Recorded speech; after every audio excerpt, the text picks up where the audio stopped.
I'm John Harwood with the New York Times and CNBC in Oxford, Mississippi. One of the big uncertainties surrounding the political community has now been resolved. John McCain says he will fly to Oxford tonight to participate in the first televised presidential debate with Barack Obama.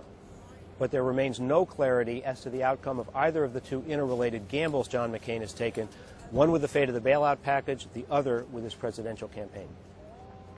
Now, John McCain has faced political headwinds all year long, given the public's desire for change from the incumbent Republican administration. He achieved some momentum coming out of his national convention with the selection of Alaska Governor Sarah Palin as his running mate, but that momentum's now been lost in the wake of the financial crisis. So a few days ago, John McCain took a major gamble, said he was suspending his campaign until he could place himself at the center of the attempts to resolve that crisis, and it was resolved. Part of that was his attempt to delay this first presidential debate. The fact that he's reversed course on that suggests that aides were cognizant of the fact that the risks of a backfire were increasing.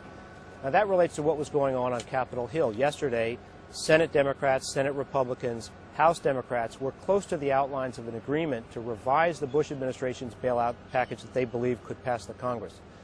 But House Republicans withheld their support, and so did John McCain. That left both of them vulnerable to the charge that they were playing politics with a national crisis.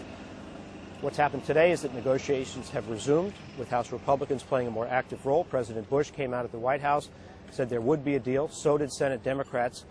And the good news for John McCain is that the markets have not collapsed. That reduces his potential exposure to political blame. Still unclear as to what happens if there is no deal by Monday, what the markets do then. Now, many Republicans are fearful that John McCain's gamble will not pay off in the end, but there remains the chance that a deal will be struck and he'll be in a position to claim at least part of the credit.